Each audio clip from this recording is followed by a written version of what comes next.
That night, I found a small box hidden under the tree wrapped in paper I hadn't seen before. There was no name on it, just a tag, turned backward like it was waiting for someone else to find. I turned it over and saw my own name written in my son's handwriting, the same hand that stopped writing to me years ago. It had been 5 years since I'd bothered to decorate the tree.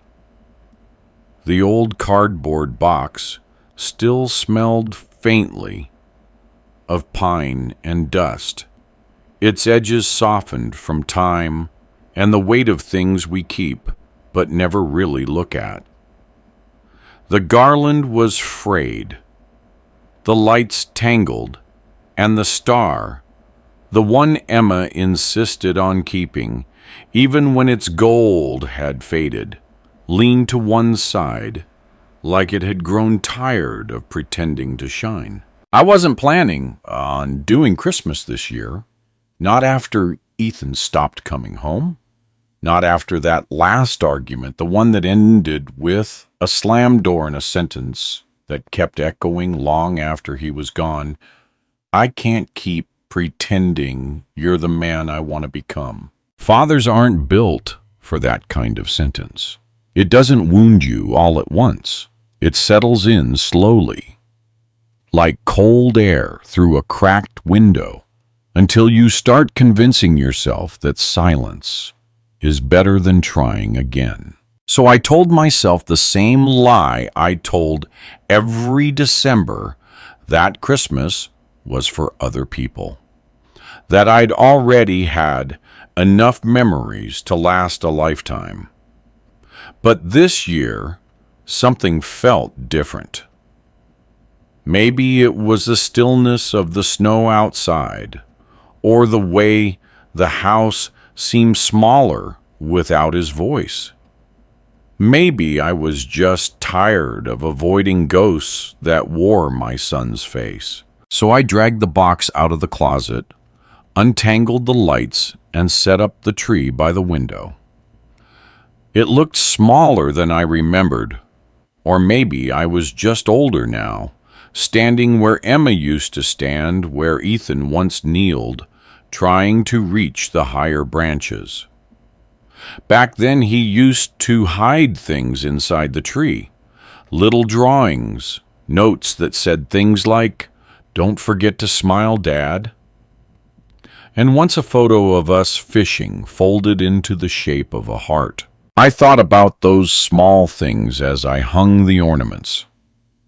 The glass one Emma bought on our first Christmas. The wooden soldier Ethan carved in shop class. The whole paper star he made when he was 7, still patched with glue and fingerprints. Every piece of that tree was a memory, pretending to be decoration. By evening, the snow was falling again, the kind that doesn't make a sound, but fills the air like a quiet prayer. I lit the fire, made some tea, and sat there, just looking at the tree flicker against the window. The house felt almost alive, like it was remembering with me.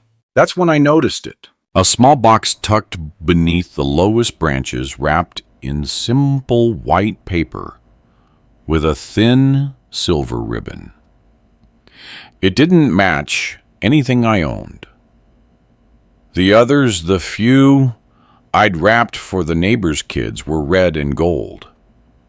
This one was different, off somehow, and the paper, it looked too new to have come from my attic. At first, I thought I'd missed it last year, but when I leaned closer, I saw the dust under the tree had been disturbed just slightly, like someone had placed it there recently. The tag on it was turned backward, blank on the side facing me. I froze. Ethan hadn't been here since last winter. But a few days ago, his mother's sister had mentioned he'd moved back into town. She said he was working nights, keeping to himself. I hadn't asked.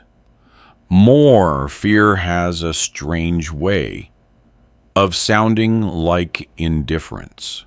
I reached for the box, and for a moment, I swear I felt the same heartbeat I used to feel when I'd hold him as a child, small, fragile, but alive. My fingers brushed the tag. I turned it over, and there it was, my name, written in his handwriting. It wasn't the neat block letters of a boy doing his homework. It was the uneven, slightly slanted scrawl of a man trying to write something he'd almost forgotten how to say. I sat there for a long time, the sound of the fire filling the silence that my heart couldn't. It had been years since he'd written my name, not on a card, not in a message, not even on the envelope of that last letter I never answered. I should have opened it right then. But something inside me hesitated, not out of fear of what was inside, but fear of what might not be. Because when a father opens a gift from a son, he's already lost in every way but blood. He's not just unwrapping paper. He's unwrapping all the years of silence, all the questions that were never asked, and all the apologies that never made it out of the mouth. So I placed it back beneath the branches. The tag swung slightly, catching the glow of the firelight. For a second, I could almost see Emma's reflection in it, her voice whispering what she used to tell me every Christmas Eve. Patience, John. Love doesn't leave. It just waits until we remember where we left it. And that night, under the slow hum of the fire and the falling snow, I whispered back to no one in particular, I remember. Then I sat still, hands empty, heart trembling, and waited for the sound of footsteps I wasn't sure would come. The morning came slow, like it wasn't sure if it was welcome. The fire had long gone out, and the air had that faint chill that seeps into a house that hasn't been touched by laughter in too long. I stayed in my chair for a while, the white box still resting under the lowest branch, its silver ribbon catching the pale light through the window. For a moment, I wondered if I'd dreamed it. Maybe loneliness was starting to play tricks, shaping ghosts out of shadows, making me believe in things that no longer came home. But then I heard it, the sound of a key turning. It was soft, careful, as if the person on the other side wasn't sure they were allowed in. The door creaked open.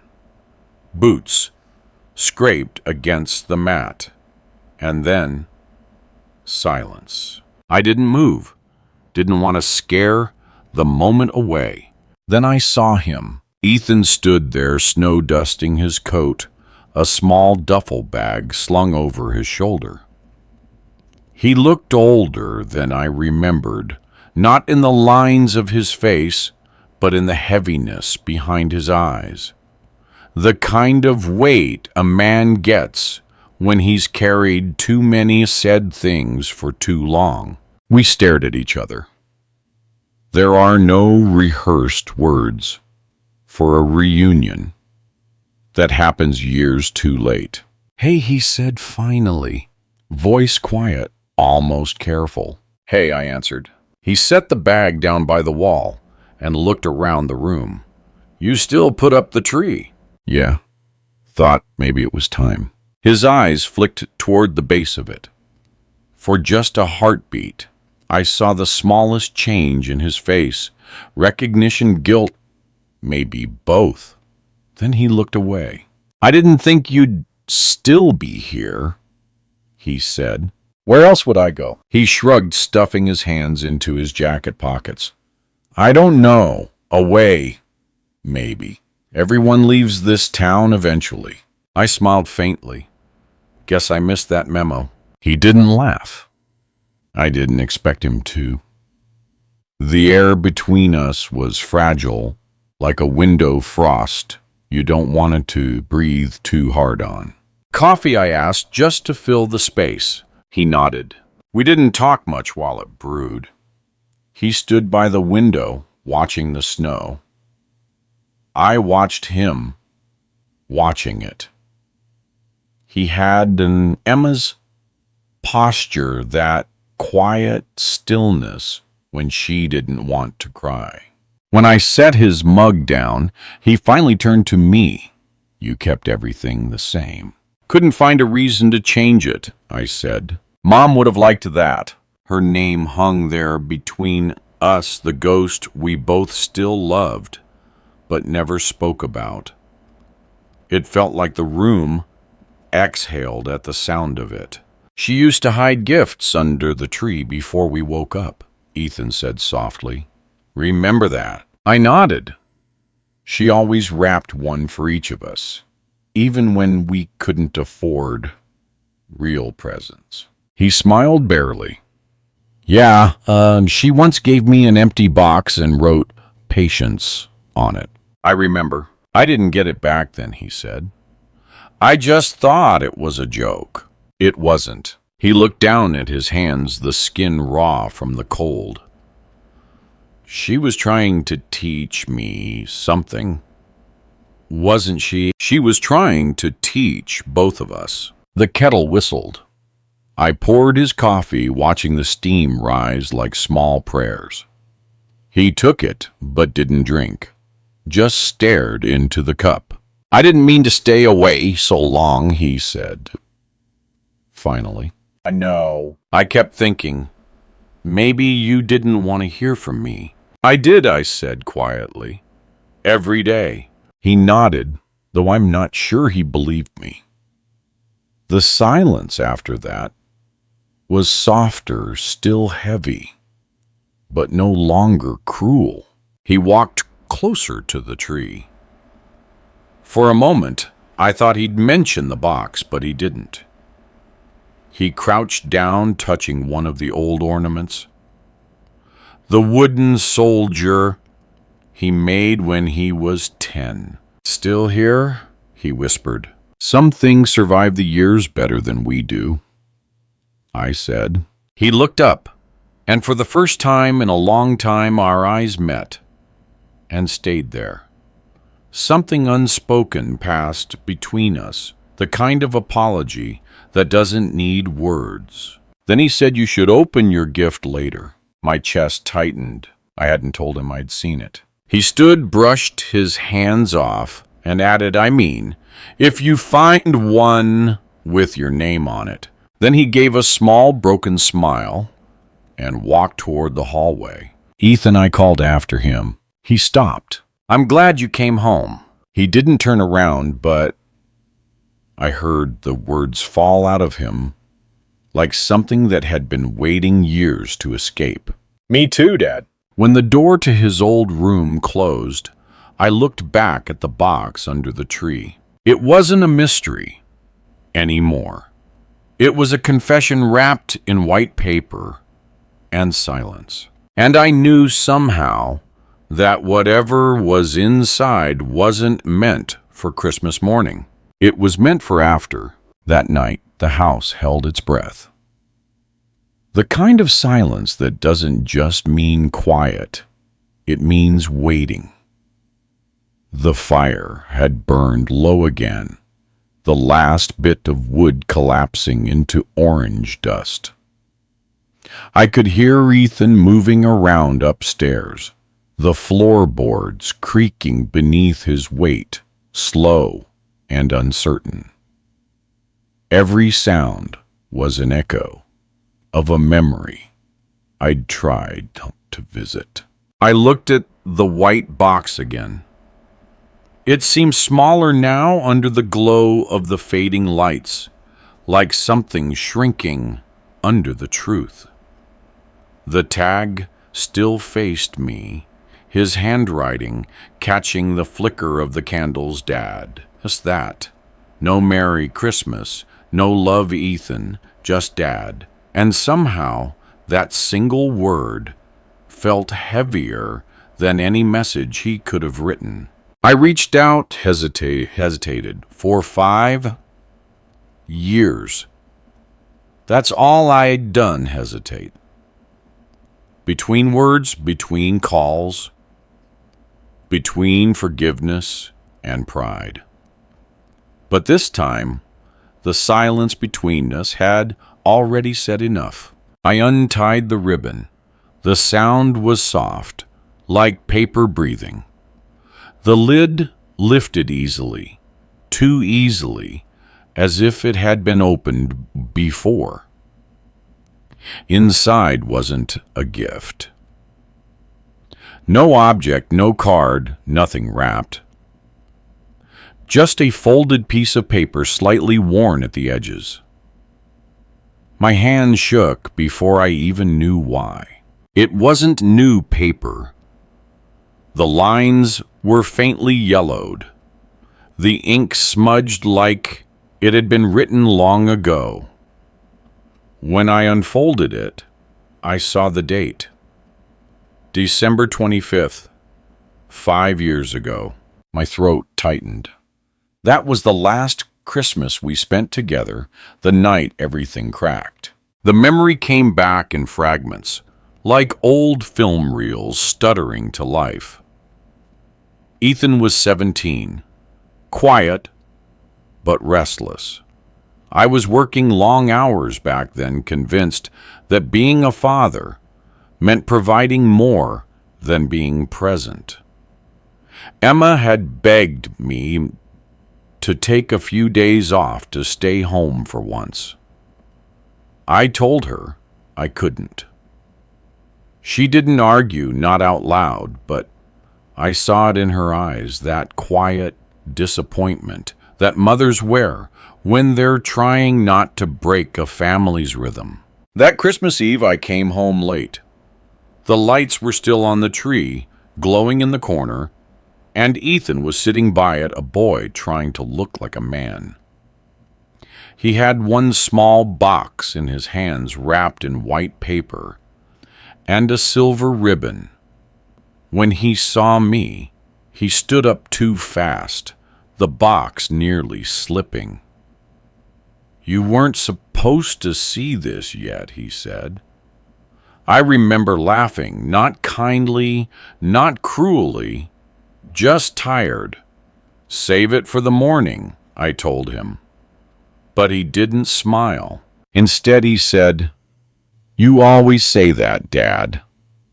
Tomorrow." And that was when the air changed. He started talking, really, talking in a way he never had before, about how I missed his games, how I forgot birthdays, how I turned love into a list of things I could buy. "You taught me how to work hard," he said, "but not how to stay." I said things I shouldn't have said, things fathers say when they don't know how to lose an argument to their own son. I told him to grow up, to stop acting like a victim. He left the next morning. The box was gone. Now, 5 years later, that same box sat in front of me. And the letter I held in my hands was the one he must have written that night before he walked out. The ink was faded, but the words were sharp enough to cut through the years between us. "Dad, I don't hate you. I just don't know how to talk to you anymore. Every time I try, I feel like I'm disappointing you for not being who you were. But I'm not you, and maybe that's what you can't forgive." If I ever come back, it won't be to prove you wrong. It'll be because I finally understand why you were so afraid to say what you felt. Merry Christmas, even if you never open this." The paper trembled in my hands. He hadn't mailed it. He hadn't given it to me. He'd left it somewhere, maybe in his old room, maybe in Emma's things. And somehow, after all this time, it found its way here. I didn't realize I was crying until a drop fell on the ink smearing the last line. I tried to read it again, but the words blurred. Footsteps creaked behind me. I turned. Ethan stood by the staircase, the soft light behind him outlining his face in gold and gray. He saw the letter in my hands and didn't look surprised. He just nodded once, like he'd been waiting for me to find it. "You found it," he said, quietly. I couldn't speak. He took a few steps closer. "Mom wanted me to give it to you that year. I couldn't. I wasn't ready." I folded the letter carefully, hands trembling. And now he met my eyes. Now maybe I'm calm. Maybe we both are. The candle beside the tree flickered, and for the first time in years, the silence between us didn't hurt. It just breathed. We didn't move for a long time. Just stood there. Two men held together by a letter written in a time neither of us could return to. The fire had gone out completely now, and only the light from the Christmas tree gave shape to the room. The ornaments shimmered faintly, memories frozen in glass. Ethan sat down across from me. His shoulders looked smaller somehow, as if he'd been carrying something too heavy for too long. I wanted to speak, but every word I thought of sounded wrong, too little, too late. Finally, he broke the silence. "She found it, you know." I looked up. "Found what?" "The letter," he said. "Mom." I blinked. "Emma." He nodded. "That night, after I left, I guess I dropped it when I was packing. She called me the next day, told me she'd read it. She said she'd keep it until I was ready to give it to you." My chest tightened. She never told me she wanted to, but she thought, maybe you'd understand it better when it came from me. I swallowed hard. The mention of Emma's voice, even secondhand, felt like light cutting through the dark, warm and cruel at the same time. "She always believed we'd find our way back," Ethan said, "even when we stopped calling. She'd say, 'He's still your father, Ethan. You just stopped looking at each other.'" He paused, hands clasped together. I didn't get it then, but I do now. Outside, the wind began to rise, brushing against the windows like fingertips tracing the past. I stared at the letter again, then at him. "So you brought it back." He nodded. I thought, maybe if you read it on Christmas, it'd make sense again, like she wanted. "She told you that?" He smiled faintly. "Sort of. She said if we ever forgot how to talk, Christmas would remind us. That was her thing, believing the season could fix what time couldn't." I leaned back in the chair, my hands trembling slightly. She always had more faith than I did. "She said you had it too," Ethan whispered. "You just hid it behind work and guilt." That made me laugh, not loudly, but the kind of laugh that escapes before you know you still can. She said that. She said a lot of things, he replied softly. Most of them about you. The room went still again. The only sound was the faint crackle of an ember, finally giving up in the fireplace. She told me something before she passed. Ethan continued. She said I shouldn't be angry at you for the things you didn't say. That sometimes silence isn't punishment. It's protection. I looked at him carefully. Protection from what? From saying something you can't take back. He let out a breath. I think that's what happened between us. We both tried to protect ourselves from the wrong kind of truth. I felt my throat tighten again. Ethan, I wasn't angry because you left. I was angry because I knew I'd given you a reason to. He looked up, eyes glistening in the light. And I wasn't angry because you yelled, Dad. I was angry because I thought I became the silence you hated. The words landed like snow, soft, cold, and final. For the first time in years, I didn't know what to say. So I did what Emma used to do when things got too heavy. I reached out and placed my hand over his. It was a small gesture, but it carried everything I couldn't put into sentences. He didn't pull away. Do you remember the year you built that wooden soldier? I asked quietly. You said you wanted to make something that could stand guard even when everyone was asleep. He smiled, eyes wet. I thought if I gave it to you, maybe you'd see it and stay home once in a while. I kept it, I said. Every year. I know, I saw it. The air felt lighter. Then still sad, still fragile, but lighter. Mom said we'd need each other someday, he murmured. I didn't believe her. I thought we'd already lost too much time. Time doesn't erase love, I said, voice low. It just tests if it was real enough to wait. He nodded slowly, the corner of his mouth trembling between a smile and a sob. We sat there until the lights dimmed and the snow turned everything outside to silence. When he finally stood, he looked at me and said, There's more, Dad. The gift isn't just the letter. What do you mean? He stepped toward the tree, knelt, and pulled something from behind the trunk. Another small box wrapped the same way. White paper. Silver ribbon. This one's from her, he said quietly. She left it for you.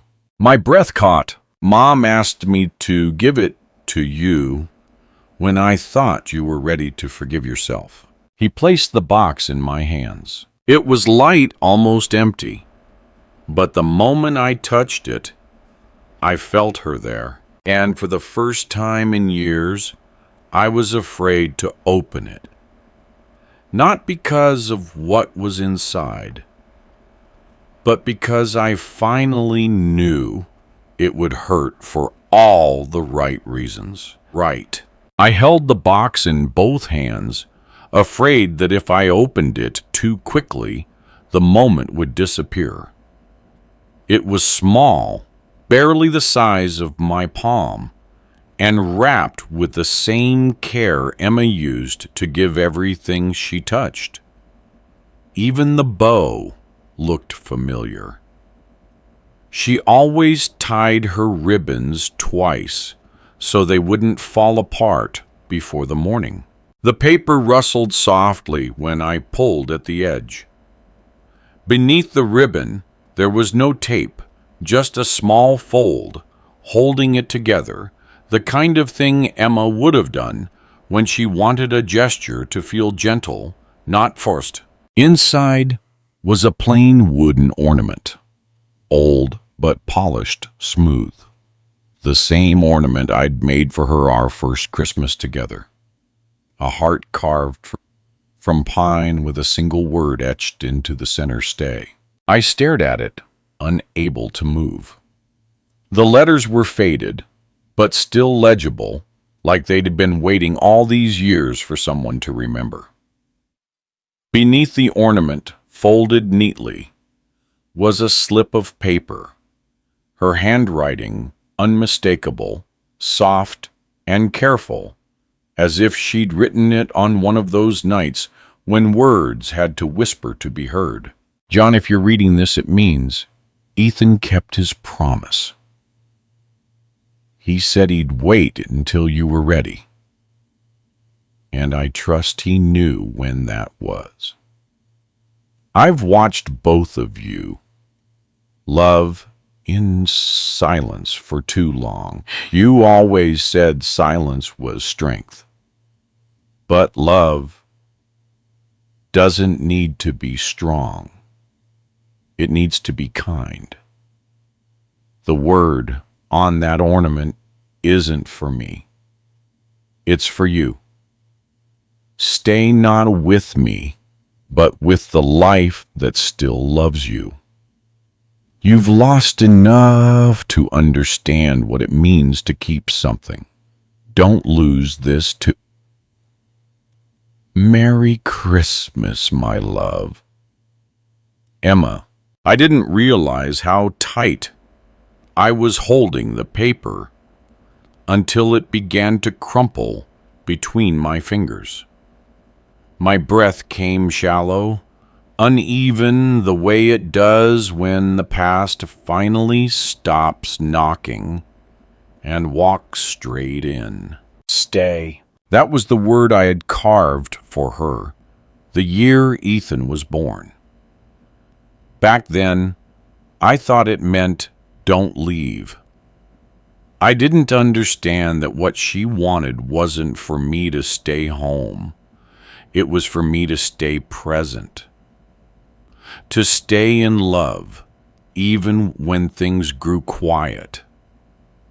To stay a father, even when the boy stopped needing bedtime stories.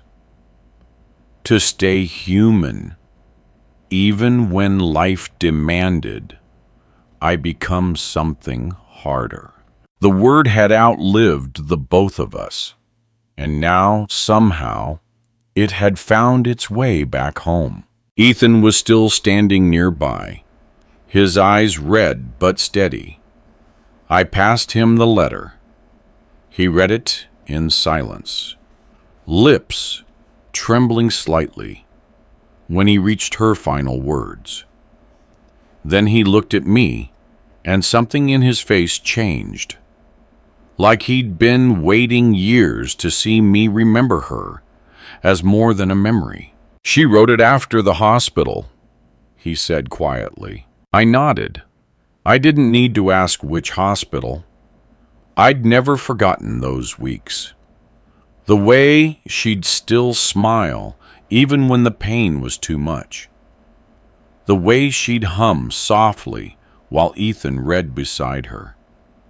And the last thing she ever said to me before closing her eyes, you don't have to fix everything, John. Just stay. At the time, I thought she meant in the room. Now I understood. She meant in the world. I turned the ornament over in my hand.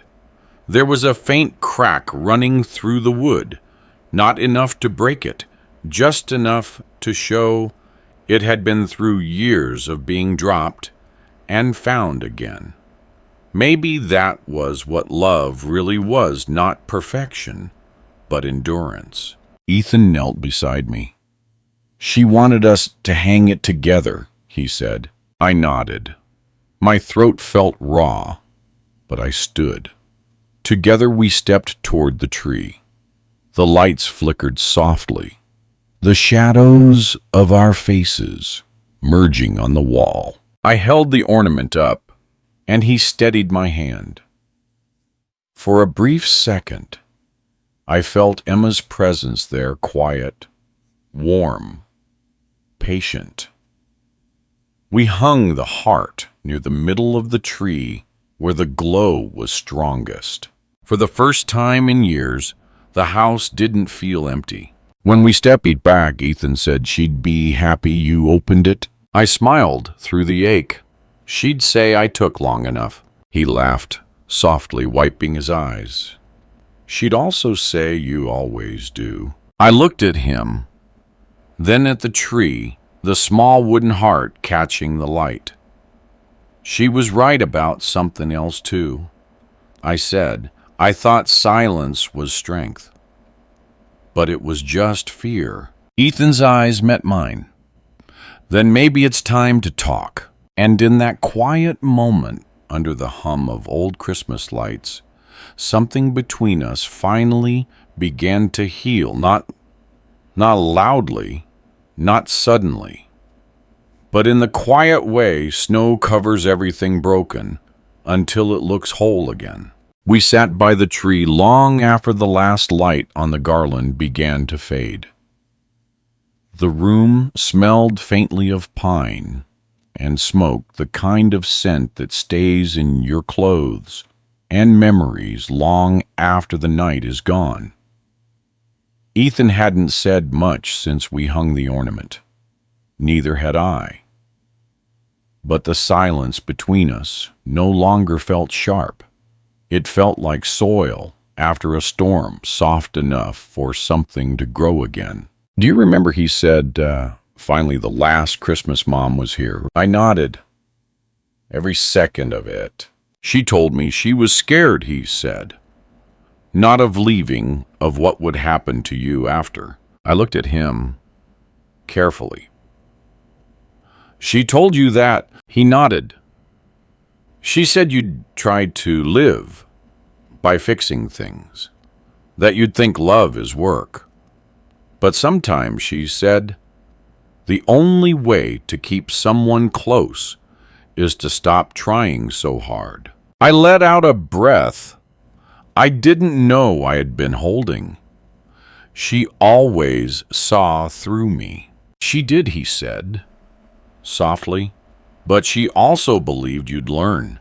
She just didn't know how long it would take. He turned toward the fire, or what was left of it, just a bed of glowing embers.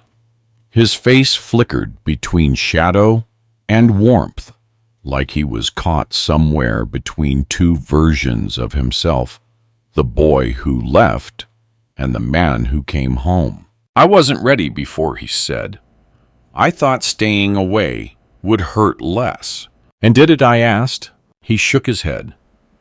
It just hurt differently. We both smiled, not because anything was funny, but because truth sometimes needs a little space to breathe. After a while, he reached into his coat pocket and pulled something out, a small envelope, folded neatly, edges worn. He handed it to me without saying a word. I hesitated before taking it. What is this? Something I found in Mom's things, he said. She wrote it to you, but she never sent it. I kept it until now. I opened the envelope slowly. Inside was a note, written in Emma's unmistakable handwriting. John, if you ever forget what Christmas means, look at him. You've both been trying to forgive yourselves for the same thing. You for being gone too much. Him for leaving too soon. You don't owe each other apologies. You owe each other presents. That's all I ever wanted for you both. I set the letter down on my knee. She always knew the right words. I said quietly. Ethan looked at me. She did. But I didn't. What do you mean? He rubbed his palms together, nervous. I wasn't just gone, Dad. I wasn't just lost. I was angry. I thought she died because of the life we built. The stress, the fights, the distance. I blamed you. His voice cracked, on the last word. I blamed you, he repeated. And when I left, I told myself I was punishing you. But I wasn't. I was just keeping myself from seeing the part of you I was afraid I'd become. The words hit deeper than I expected, not because they were cruel, but because they were true. I nodded slowly. I blamed me too, Ethan, every single day. He looked up, eyes wide, with something like relief, the kind that only comes when someone else finally says what you've been carrying alone. I know, he whispered. That's why I came back. I frowned. Because of guilt. He shook his head.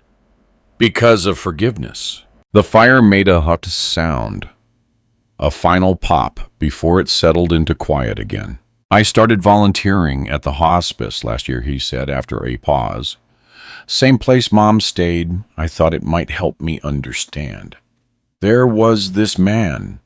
He reminded me of you.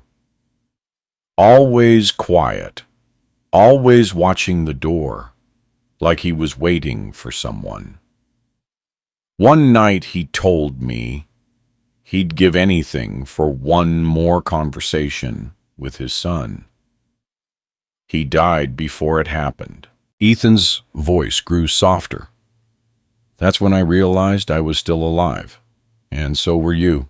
I swallowed hard. He continued. So I saved up, moved back here, and found the letter Mom left. I wanted to bring it home. I thought maybe we could learn to stay this time. The room went still.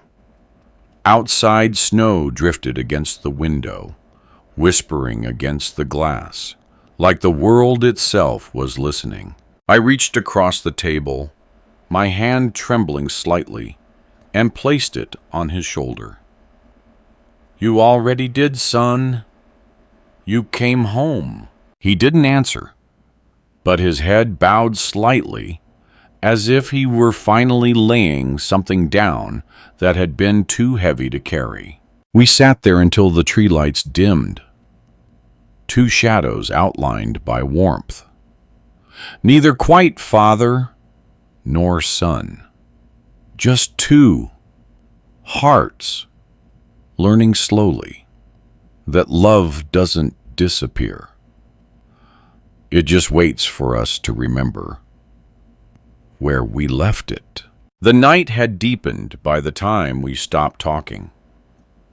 The world outside the window was quiet. Snow falling slow and steady, blanketing everything it touched. The kind of snow that makes even regret sound softer. I stood still, holding the wooden ornament in my hand. The tree glowed faintly behind me, each light reflecting in the glass like distant stars. Ethan watched me in silence as I pulled on my coat. Where are you going? He asked. For a walk, I said. You should rest. He hesitated. Mind if I come? I smiled. It's cold. He shrugged. We've both been colder. We stepped outside together, the door creaking softly as it closed behind us. The air hit sharp and clean, the kind that clears everything inside you without asking permission. Our footprints made a slow, deliberate path through the snow, side by side, but not quite touching. For a while, we didn't speak. The town lay still houses, dim lights flickering faintly. Behind curtains, the world holding its breath in silver quiet. I stopped near the old maple tree by the fence, the same place where I used to hang Christmas lights when Ethan was little. Back then he'd run circles around me, laughing every time the cord tangled. I'd pretend to be annoyed, but the truth was, I loved those moments more than any of the gifts under the tree. I looked up. This tree's still standing. Ethan followed my gaze. You used to say it was the first thing you planted after the house was built. It was, I said. Emma said we'd grow with it. We stood there in silence for a while, just watching the branches sway gently under the snow. Then he said, "You still carry it." I frowned. Carry what? He nodded toward my hand, the ornament. Stay. I turned it over slowly, the wood smooth against my gloves. I guess I do. He smiled faintly. You always have. I looked at him, then really looked. The boy I'd raised was gone. But in his place stood a man who'd walked through the same storm, just from the other side. You remind me of her, I said. He chuckled softly. That's probably the best thing you've ever told me. I smiled, but it faded as quickly as it came. Ethan, I wasn't there enough. Not for her. Not for you. He shook his head. You were there, just not in the way I needed back then. And what way was that? He thought for a moment, his breath turning white in the air. Not as a father, just as someone who could listen. His voice cracked slightly, and he looked away. I used to think you didn't want to know me, but now I think you just didn't know how. The truth of it hit harder than the cold. He wasn't wrong. I'd built walls out of responsibility, out of fear, out of everything I thought made me a man. And in doing so, I'd forgotten how to simply be there. I wish I'd listened sooner, I said quietly. Me too, he replied, but we're here now. He stepped closer, the snow crunching softly beneath his boots. For the first time in years, I could see the boy in his eyes again, not lost, just older. You know what Mom used to say, he asked. What? She said forgiveness doesn't mean forgetting. It means deciding to remember differently. I looked up at the sky, the flakes drifting down like pieces of time. She was right. He smiled faintly. She usually was. We both laughed, a small, honest sound that melted into the air. After a long pause, he asked, Do you ever talk to her? You know, when you're alone. All the time, I said. She just doesn't always answer. He nodded slowly. Maybe she does, just not in words. The wind shafted, brushing snow from the branches above us.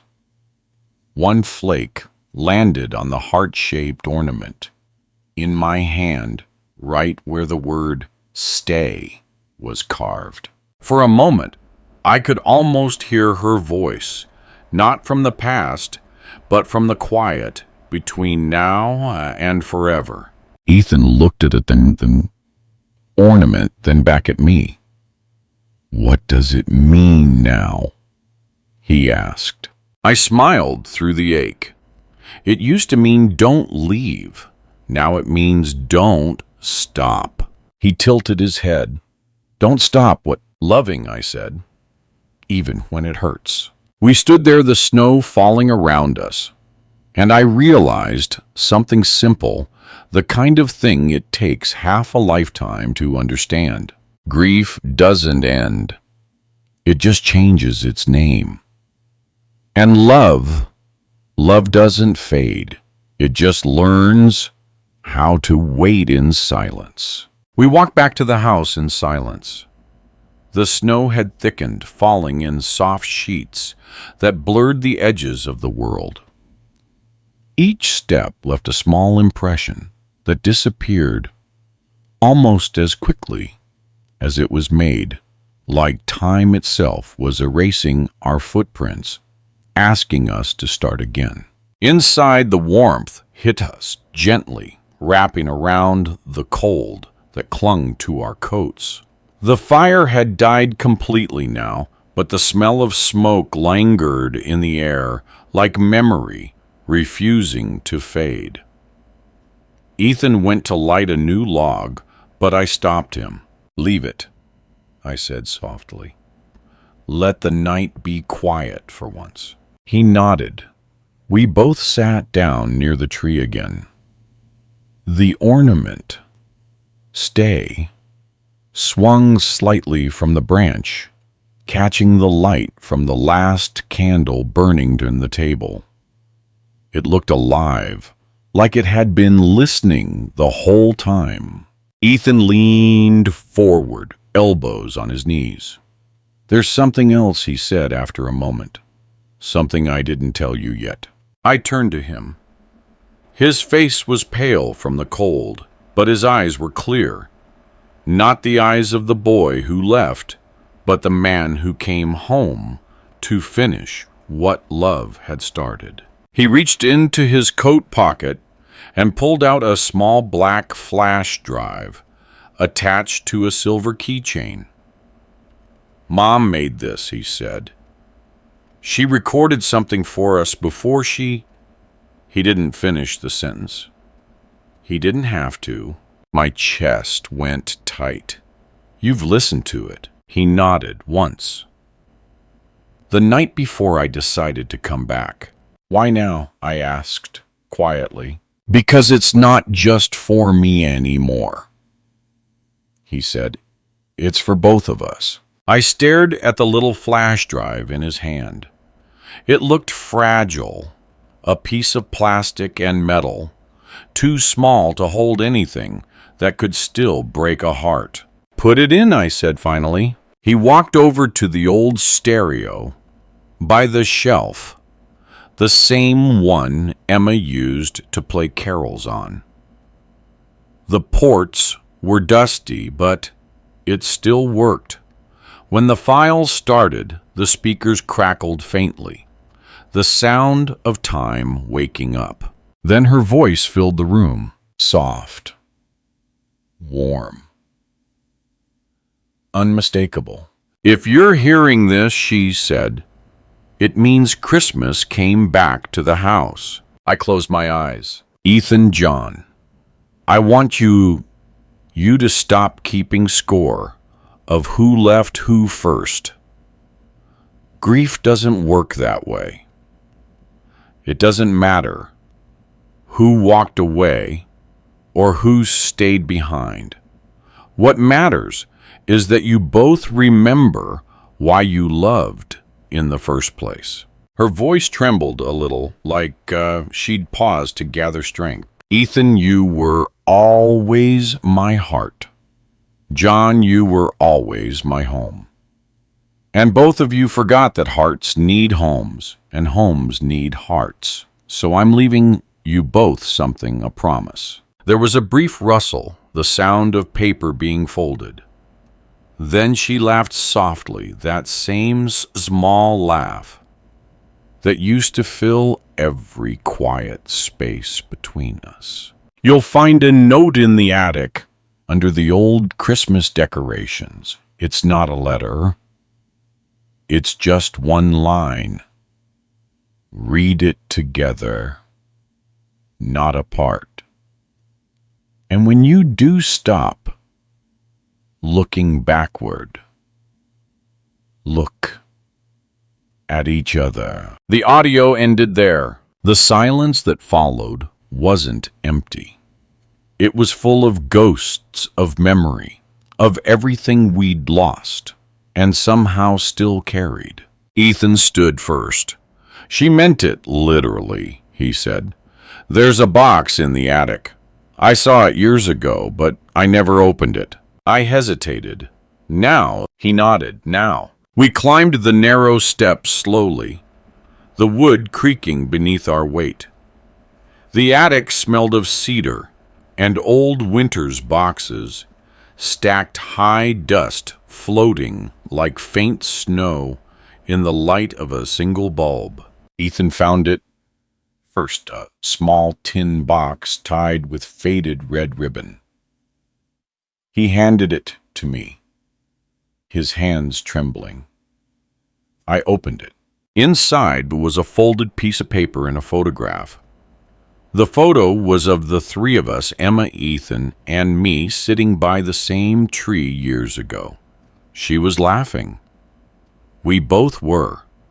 Ethan was only 10, holding a crooked wooden star in his lap. I turned to the note. The paper was yellowed. The ink faded, but still legible. Only one line was written there, just like she'd said. Love doesn't leave. It waits for where you last looked away. Neither of us spoke. We didn't need to. The truth of it settled quietly inside the room, like light spreading through a window after years of darkness. Ethan's hand brushed mine as he set the box down. For once it didn't feel like a son reaching for a father. It felt like one heart finding another. We stood there in the stillness of the attic, two survivors of the same love, and realized that sometimes forgiveness doesn't come in words or even tears. It comes when you finally stop running from the sound of someone you've lost and let them speak again. We stayed in the attic for a long time, neither speaking nor moving. The bulb above us flickered, humming softly, like an old song that didn't know how to end. The paper with Emma's words lay between us, delicate, almost translucent, and the more I looked at it, the more it felt alive. Love doesn't leave. It waits where you last looked away. It wasn't a message for the future. It was a map of the past, a reminder of where to begin again. Ethan brushed the dust off the photograph and smiled faintly. You look so young here. I laughed apparently. We both do. She was happy. That day, he said. I can still hear her laughing. I nodded. She laughed at everything, even the mistakes. He turned the photo over. On the back, written faintly, in her handwriting, were 3 words. Find each other. The words blurred through my tears. I wiped them away, folded the photo carefully, and slipped it back into the box. Then I stood up. Come on, I said. There's something we need to do. We went downstairs together. The house felt different now, lighter somehow, as if it had finally exhaled after holding its breath for years. The tree still glowed dim but steady, the little wooden heart, stay catching the last flicker of candlelight. I walked over to the tree and placed the note from the attic beneath it, beside Emma's gift box. Ethan joined me, setting the photograph next to it. She said, Love waits. Where you last looked away, I murmured. Do you remember the last place you saw her? He thought for a moment. Right here, he said softly. Christmas morning. She was sitting on the floor, tying ribbons around the gift. She looked up and said, This house feels alive today. I finished the sentence for him. He smiled. Yeah. We stood there in silence for a while.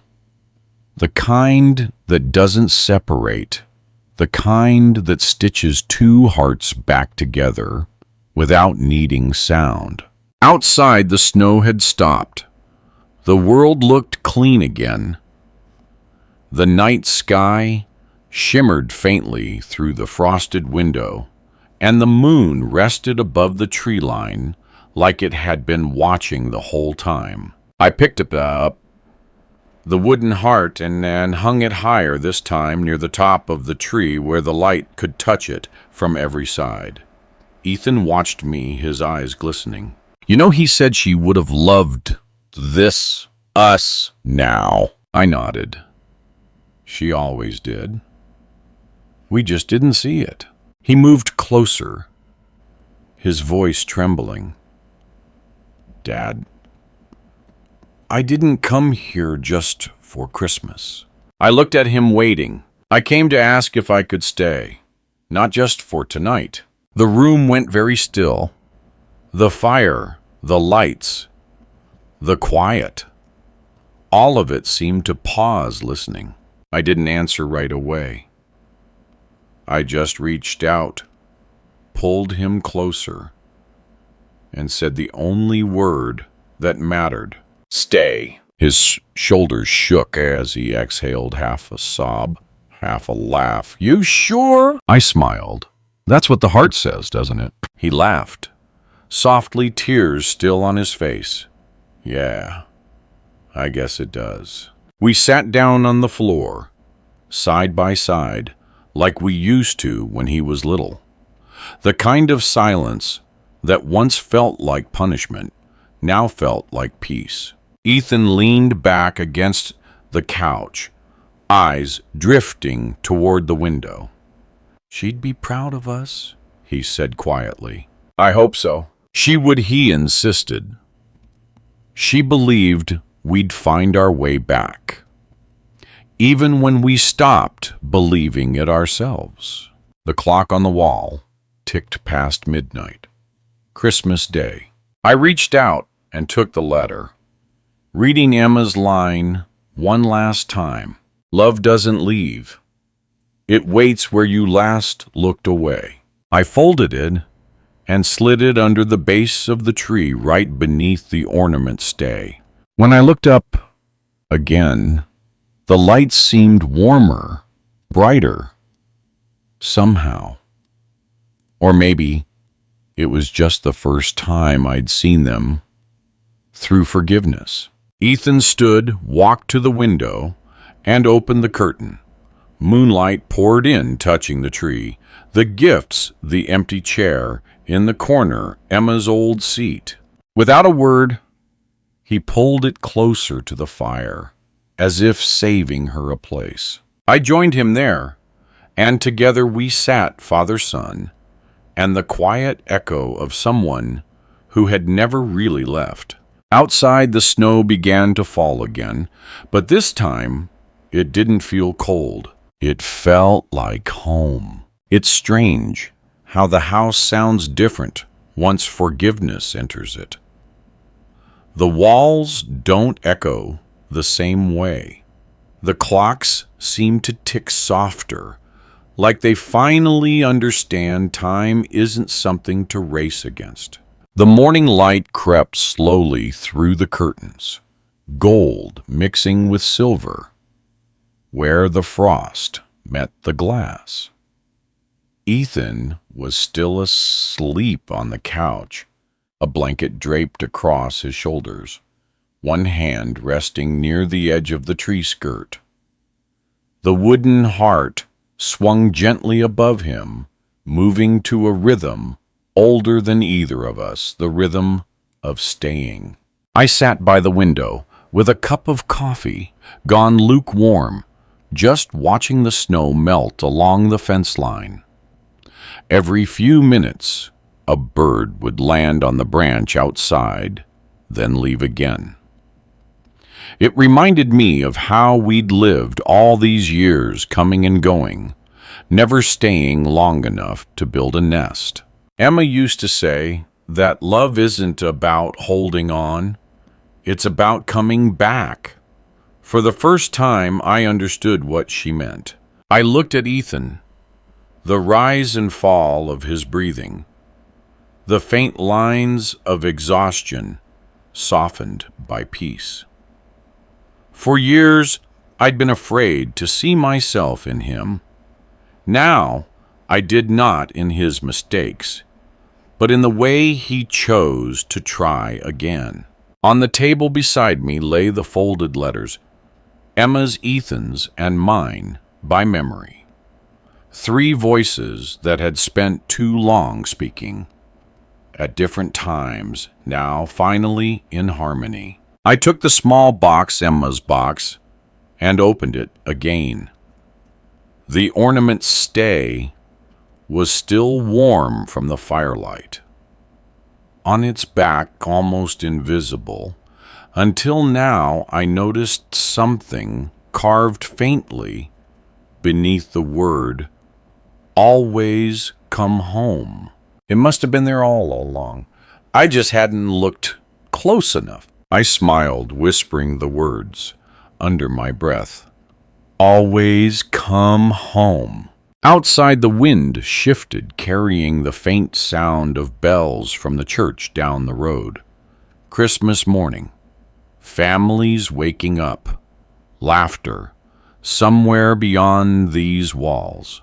I thought of how easily we forget that joy can be quiet too. It doesn't always need to arrive wrapped in music and celebration. Sometimes it comes as a sigh, a steady breath in the stillness after years of noise. Ethan stirred, his eyes opened slowly, adjusting to the light. "You're up early," he murmured. "Old habits," I said. "Couldn't sleep." He sat up, rubbing his eyes. "It's weird," he said. "I feel like she's still here." "She is," I said, "just in a different way." He nodded. "You think she knows we finally got it right?" I smiled. She always knew. She was just waiting for us to see it. He walked to the window and looked out at the yard. "It's beautiful today." "It is," I said. "Everything looks different. After forgiveness." He turned back to me, his expression softer. "You ever think you'll, start over? Maybe meet someone new?" I laughed quietly. "Love doesn't start over, son. It just continues in another form." He nodded thoughtfully, as if storing the sentence somewhere he'd need it later. We sat together for a while, neither saying much. The kind of silence that used to hurt now felt like a promise kept. I thought about all the years lost, the words unsaid, the dinners missed, the nights spent pretending that silence meant strength. But regret didn't sting the same way anymore. It had softened, turned into gratitude for the chance to be here now. When Ethan left for a walk later that morning, I stayed by the tree. The light coming through the window touched the photo from the attic. The 3 of us frozen in time, smiling at something we couldn't remember. I whispered, "Merry Christmas, Emma." The words didn't echo. They landed softly, like snow settling on a branch. Then, for no reason I could explain, I reached for a blank tag from the drawer, the kind Emma used to use for gifts. I picked up a pen and wrote one word on it, Ethan. I tied it gently to the ornament stay, letting it dangle where the light could reach. It wasn't a present. It was a reminder that sometimes the greatest gift we ever give isn't something we buy or fix or even say. It's the decision to stay long enough for love to recognize us again. The house was quiet, the kind of quiet that holds warmth instead of emptiness. The heart swung one last time before coming still. Outside, the snow began to glimmer in the sunlight. And for the first time in years, I didn't feel like someone missing something. I felt like someone who had finally come home.